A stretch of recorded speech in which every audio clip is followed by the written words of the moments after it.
나이가 들면서 한 번쯤은 이런 감정을 느껴본 적 있을 겁니다. 나보다 한참 어린 사람인데 자꾸 눈이 가고 자꾸 생각이 나는 경험. 대놓고 말하기는 부끄럽고 그렇다고 그 감정을 완전히 무시하기도 어려운 그 묘한 감각이요. 오늘은 이걸 도덕적으로 판단하려는 게 아닙니다. 왜 이런 감정이 생기는지 그 심리의 뿌리를 제대로 들여다볼 겁니다. 이 감정을 가져본 적 있는 분이라면 아마 끝까지 보게 될 거예요. 먼저 솔직한 얘기 하나 하겠습니다. 나이가 들수록 젊은 상대에게 끌리는 건 이상한 게 아닙니다. 오히려 굉장히 자연스러운 심리 반응이에요. 문제는 이걸 아무도 제대로 설명해주지 않는다는 거예요. 그냥 철없는 짓이라고 몰아붙이거나 나이가 못한다는 말로 눌러버리죠. 근데 이 감정이 왜 생기는지 알게 되면 자기 자신을 훨씬 잘 이해하게 됩니다. 한 남성분 얘기를 해볼게요. 결혼한 지 15년이 넘은 분이었습니다. 아이도 있고 직장도 안정적이고 겉으로 보면 아무 문제 없는 삶이었어요. 근데 어느 날 직장에 새로 들어온 훨씬 어린 직원한테 자꾸 마음이 쓰이기 시작했습니다. 처음엔 그냥 후배에 대한 관심이라고 생각했어요. 근데 시간이 지나면서 그게 아니라는 걸 본인도 알게 됐습니다. 이분은 자기 자신한테 물었어요. 나는 왜 이럴까? 내가 뭔가 잘못된 건가? 이 질문에 대한 답이 오늘 이야기의 핵심입니다. 이 감정의 뿌리를 파고 들어가면 가장 먼저 나오는 게 있어요. 잃어버린 시간에 대한 그리움입니다. 이게 무슨 말이냐면 사람은 나이가 들면서 자연스럽게 많은 것들을 잃어요. 에너지도 잃고 가능성도 줄어들고 선택지도 좁아집니다. 하고 싶었던 것들을 못했다는 후회도 쌓이고 살면서 포기한 꿈들도 마음 한켠에 남아있어요. 젊은 사람을 바라볼 때 그 사람 안에서 자기가 잃어버린 것들이 보입니다. 저 사람은 아직 모든 게 가능하다는 느낌. 저 사람은 아직 상처받지 않았다는 느낌. 저 사람은 아직 무한한 가능성이 있다는 느낌. 그게 너무 눈부시게 느껴지는 거예요. 그리고 그 눈부심이 끌림으로 변합니다. 이건 그 젊은 사람 자체에게 끌리는 게 아닐 수 있어요. 그 사람이 가진 젊음이라는 것, 그 안에 담긴 가능성과 에너지에 자기가 그리워하는 무언가를 투영하는 겁니다. 거기서 끝이 아닙니다. 또 다른 심리가 있어요. 자기 존재감의 확인입니다. 나이가 들면 사회에서 점점 투명해지는 느낌이 옵니다. 젊었을 때는 그냥 있어도 눈에 띄었는데 어느 순간부터 뒤로 밀리는 느낌, 존재감이 희미해지는 느낌. 이럴 때 나보다 훨씬 어린 사람이 나한테 관심을 보이거나 나를 특별하게 대해주면 그 느낌이 정말 강렬합니다. 내가 아직 살아있다는 느낌, 내가 아직 매력이 있다는 느낌, 내가 아직 누군가한테 의미 있는 존재라는 느낌. 이게 단순한 허용이 아니에요.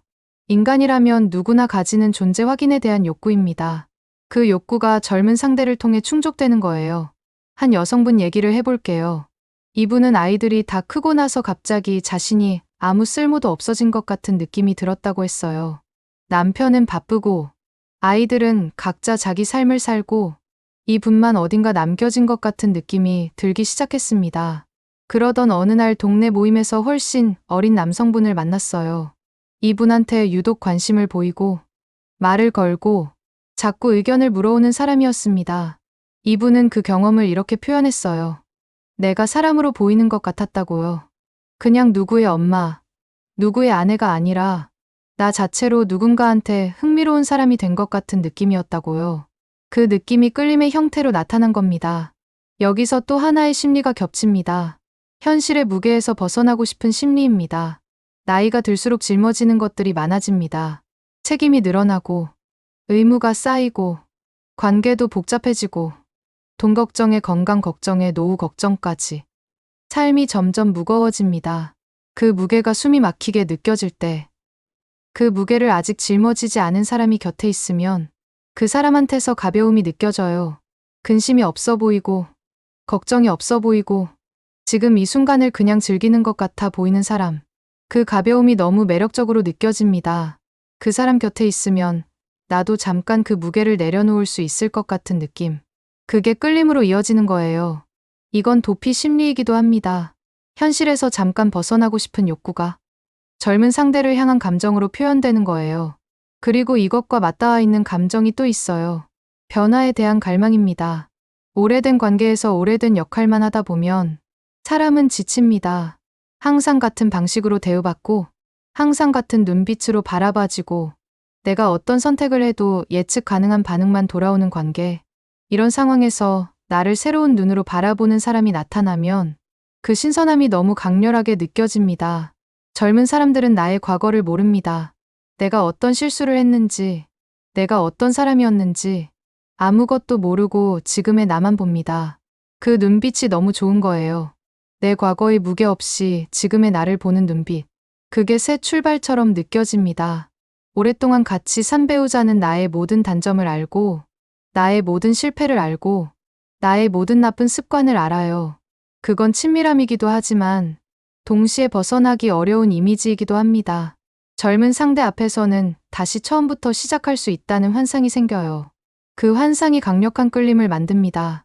좀 불편하게 느껴질 수 있는 얘기도 솔직하게 짚고 가야 합니다. 생물학적인 본능입니다. 이건 좀 불편하게 느껴질 수 있는 얘기인데 솔직하게 짚고 가야 합니다. 인간의 뇌는 기본적으로 생존과 번식에 유리한 방향으로 반응하도록 설계되어 있어요. 젊음은 그 자체로 건강함과 생명력의 신호입니다. 이걸 뇌가 본능적으로 감지하고 반응하는 거예요. 이건 의지로 완전히 통제할 수 있는 부분이 아닙니다. 감정이 생기는 것 자체를 막을 수는 없어요. 다만 그 감정을 어떻게 다루느냐는 다른 문제입니다. 나이 든 남성이 젊은 여성에게 끌리는 것도, 나이 든 여성이 활기찬 젊은 남성에게 끌리는 것도 이 본능적인 반응이 기저에 깔려 있습니다. 이걸 인정하는 게 부끄러운 게 아니에요. 오히려 이걸 인정해야 자기 감정을 제대로 이해하고 다룰 수 있습니다. 그리고 이 모든 것들의 가장 깊은 곳에 있는 진짜 이유가 있습니다.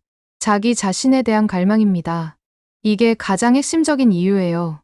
나이 들수록 젊은 상대에게 끌리는 감정의 뿌리를 파고 들어가면 결국 거기서 나오는 게 있습니다. 그건 젊은 상대가 좋은 게 아니라 젊었던 나 자신이 그리운 거예요. 더 가능성이 많았던 때의 나, 더 에너지가 넘쳤던 때의 나, 아직 상처받지 않았던 때의 나, 꿈이 있었던 때의 나. 젊은 상대를 바라볼 때 그 사람 안에서 과거의 자기 자신을 보는 겁니다. 그 눈부심이 사실은 자기 자신을 향한 그리움인 거예요. 이걸 알게 되면 이 감정을 대하는 방식이 달라집니다. 젊은 상대한테 집착하거나 실제로 그 감정을 행동으로 옮기려 하는 게 아니라 내가 지금 무엇을 그리워하고 있는지를 들여다볼 수 있어요. 내가 잃었다고 생각하는 것들이 뭔지, 내가 포기했다고 생각하는 꿈이 뭔지, 내가 살면서 묻어버린 에너지가 뭔지, 그걸 다시 꺼내는 방법을 찾는 게 젊은 상대를 쫓는 것보다 훨씬 더 근본적인 해결책입니다. 한 남성분이 이런 얘기를 했어요. 한참 어린 여성한테 마음이 쏠렸다가 그 감정이 뭔지 한참 들여다봤더니 사실은 젊었을 때 하고 싶었던 음악을 다시 하고 싶었던 거였다고요. 결혼하고 직장 다니면서 완전히 접어버렸던 꿈이 있었는데 그 어린 여성이 그 꿈을 가지고 살고 있었던 거예요. 그래서 끌렸던 거라는 걸 나중에야 깨달았다고 했습니다. 이분은 결국 주말마다 악기를 다시 잡기 시작했어요. 그러면서 그 감정이 자연스럽게 정리됐다고 했습니다. 이게 바로 이 심리의 본질입니다. 그렇다면 이 감정이 생겼을 때 어떻게 해야 할까요? 먼저 그 감정을 부정하거나 억누르는 건 도움이 안 됩니다. 감정은 억누른다고 없어지지 않아요. 오히려 억누를수록 더 강해집니다. 그 감정을 인정하되 그 감정이 진짜 무엇을 향하고 있는지를 들여다보는 게 먼저입니다. 내가 저 사람한테서 뭘 보고 있는지, 저 사람이 가진 것들 중에 내가 그리워하는 게 뭔지, 그걸 찾아야 합니다. 그리고 그걸 찾았다면 지금 내 삶 안에서 그것을 다시 살려낼 방법을 생각해 보세요. 접어뒀던 꿈이 있다면 다시 꺼내보고, 잃었다고 생각하는 에너지가 있다면 어디서 충전할 수 있을지 찾아보고, 가능성이 닫혔다고 느껴진다면 아직 열려있는 문이 어디 있는지 둘러보세요. 나이 들수록 젊은 상대에게 끌리는 감정은 사실 자기 자신이 보내는 신호입니다. 지금의 삶에서 뭔가가 채워지지 않고 있다는 신호, 뭔가를 잃어버리고 있다는 신호, 뭔가를 다시 살려야 한다는 신호. 그 신호를 제대로 읽는 사람과 그냥 감정에 휩쓸려 버리는 사람은 결과가 완전히 달라집니다. 감정에 휩쓸린 사람은 잠깐의 설렘 뒤에 더 큰 공허함을 만나게 됩니다. 젊은 상대가 채워줄 것 같았던 것들이 사실은 외부에서 채울 수 있는 게 아니었다는 걸 결국 깨닫게 되거든요. 반면에 그 신호를 제대로 읽은 사람은 자기 삶을 다시 들여다보게 됩니다. 그리고 그 안에서 잃어버린 것들을 찾아내고 다시 불을 붙이기 시작합니다. 그렇게 자기 삶이 다시 살아나기 시작하면 이상한 일이 생겨요. 젊은 상대를 향하던 시선이 자연스럽게 자기 자신을 향하기 시작합니다. 자기 삶이 충만해지면 외부에서 뭔가를 채우려는 욕구가 줄어들거든요. 나이 들수록 젊은 상대에게 끌리는 감정, 그건 이상한 게 아닙니다. 그건 당신 안에 아직 살고 싶은 것들이 남아있다는 증거입니다. 그 감정을 부끄러워하지 마세요. 대신 그 감정이 가리키는 곳을 제대로 보세요. 거기서부터 지금보다 훨씬 더 살아있는 삶이 시작될 수 있습니다. 이 감정을 가진 사람들한테 한 가지 더 얘기하고 싶은 게 있어요. 이 감정이 생겼을 때 주변에 털어놓기가 너무 어렵다는 겁니다. 말하면 욕 먹을 것 같고, 말하면 이상한 사람 취급받을 것 같고, 그래서 혼자 끙끙 앓게 됩니다. 혼자 감당하다 보면 그 감정이 더 커지는 경우가 많아요. 털어놓을 데가 없으니까 머릿속에서 계속 맴돌고, 그러다 보면 점점 더 그 감정에 집착하게 됩니다. 이게 더 위험한 방향으로 발전하는 경로입니다. 그래서 이 감정을 다루는 데 있어서 가장 중요한 게 혼자 감당하려 하지 않는 거예요. 신뢰할 수 있는 사람한테 털어놓을 수 있다면 그게 가장 좋습니다. 아니면 글로 써보는 것도 좋아요. 이 감정이 언제 생기는지, 어떤 상황에서 더 강해지는지, 그걸 써 내려가다 보면 자기 감정의 패턴이 보이기 시작합니다. 그 패턴을 보면 이 감정의 진짜 원인이 더 선명하게 드러납니다. 어떤 분은 이 감정이 항상 본인이 무시당했다고 느끼는 상황 다음에 생긴다는 걸 발견했어요. 직장에서 의견이 묵살됐거나, 가족한테 존재감이 없다는 느낌이 들었거나, 그런 날 어김없이 어린 상대를 향한 감정이 올라왔다는 거예요. 이걸 알게 되면서 이분은 감정 자체와 싸우는 게 아니라 존재감을 확인받을 수 있는 다른 방법을 찾기 시작했습니다. 자기 의견을 제대로 표현하는 방법을 배우고 자기 성과를 스스로 인정하는 연습을 했어요. 그러면서 그 감정이 점점 옅어졌습니다. 이게 이 감정을 다루는 진짜 방식입니다.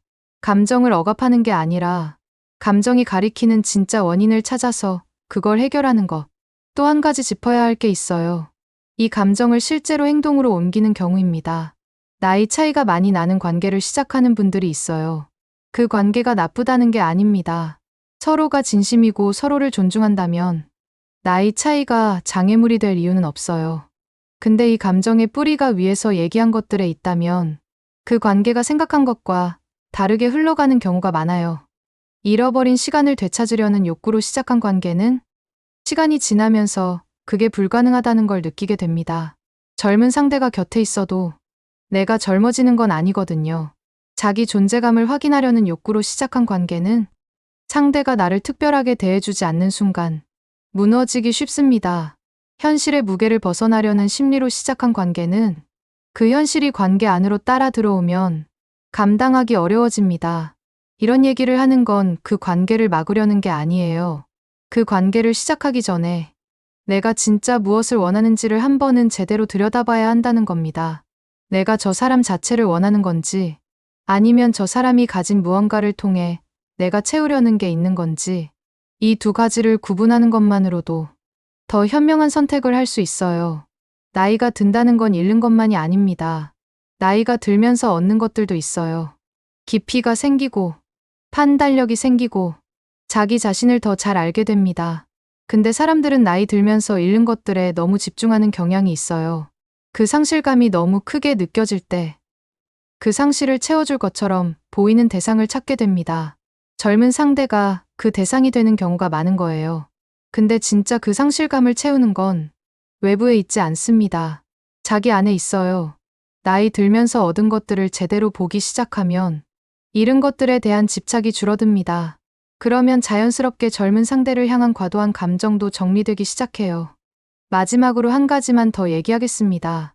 이 감정을 경험하고 있는 분들한테 전하고 싶은 말이에요. 당신이 이 감정을 갖고 있다는 건 아직 살고 싶다는 뜻입니다. 아직 뭔가를 원하고 있다는 뜻이고, 아직 설레고 싶다는 뜻이에요.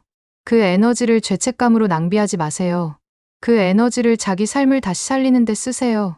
젊은 상대한테서 느끼는 그 눈부심, 그게 가리키는 방향으로 지금의 자기 삶을 조금씩 바꿔나가는 것, 그게 이 감정이 당신한테 주는 가장 큰 선물입니다. 이 주제를 얘기하다 보면 빠질 수 없는 게 또 있어요. 바로 현재 관계에 대한 문제입니다. 나이 들수록 젊은 상대에게 끌리는 감정이 생긴다는 건 현재 관계 안에서 뭔가 채워지지 않고 있다는 신호이기도 합니다. 모든 경우가 그런 건 아니지만 이 감정이 반복적으로 생긴다면 한 번은 들여다볼 필요가 있어요. 오랜 관계에서 사람들이 잃어버리는 것들이 있습니다. 설렘이 사라지고 서로에 대한 호기심이 사라지고 나를 특별하게 대해주는 느낌이 사라집니다. 이게 오래된 관계의 자연스러운 흐름이기도 하지만 그 빈자리가 너무 커지면 그걸 외부에서 채우려는 욕구가 생기게 됩니다. 젊은 상대를 향한 감정이 현재 관계에서 잃어버린 것들을 반영하는 경우가 많아요. 그렇다면 그 감정을 외부에서 해결하려 할 게 아니라 현재 관계 안으로 다시 가져오는 게 맞습니다. 물론 이게 말처럼 쉽지 않아요. 오래 같이 산 사람하고 갑자기 설렘을 다시 만들어내는 게 현실적으로 어렵다는 거 압니다. 근데 완전히 불가능한 것도 아니에요. 함께 새로운 경험을 해보거나 서로 몰랐던 면을 발견할 수 있는 상황을 만들어 보거나 그냥 오늘 밥 먹으면서 핸드폰 안 보고 서로 눈 마주치며 얘기해보는 것부터 작은 것들이 쌓이면 관계가 달라집니다. 한 부부 얘기를 해볼게요. 남편이 젊은 여직원한테 자꾸 마음이 쓰인다는 걸 스스로 느꼈어요. 그러다 어느 날 아내한테 솔직하게 털어놨습니다. 용기 있는 행동이었어요. 아내의 반응이 예상 밖이었어요. 화를 내거나 상처받는 게 아니라 우리가 언제부터 서로한테 무감각해진 건지 같이 생각해보자고 했습니다. 그 대화가 이 부부한테 전환점이 됐어요. 서로 그동안 말 못했던 것들을 꺼냈고 서로 원하는 게 뭔지 얘기했고 관계 안에서 잃어버렸던 것들을 다시 찾기 시작했습니다. 이게 모든 경우에 가능한 건 아니에요. 근데 이런 가능성이 있다는 걸 알고 있는 것만으로도 감정에 바로 휩쓸리지 않을 수 있습니다. 나이 들수록 젊은 상대에게 끌리는 심리, 이 감정이 부끄럽거나 이상한 게 아닙니다. 이건 인간이라면 느낄 수 있는 자연스러운 감정이에요. 중요한 건 이 감정을 어떻게 읽느냐입니다. 이 감정이 내한테 무슨 말을 하고 있는지, 내가 지금 무엇을 갈망하고 있는지, 내 삶에서 무엇이 빠져 있는지, 이걸 정직하게 들여다보는 사람은 이 감정으로부터 자기 삶을 변화시킬 힌트를 얻습니다. 그리고 그 힌트를 따라가다 보면 외부에서 채우려 했던 것들을 자기 안에서 찾게 됩니다. 그게 나이 들매 진짜 의미이기도 해요. 젊음을 쫓는 게 아니라 나이 들면서 깊어지는 자기 자신을 제대로 만나가는 것. 그 과정이 때로는 불편하고 때로는 아프지만 그 과정을 제대로 통과한 사람은 어떤 나이에도 자기 삶을 살아가는 힘이 생깁니다. 이 감정을 느끼고 있는 지금, 그 감정이 당신한테 건네는 말에 귀를 기울여 보세요.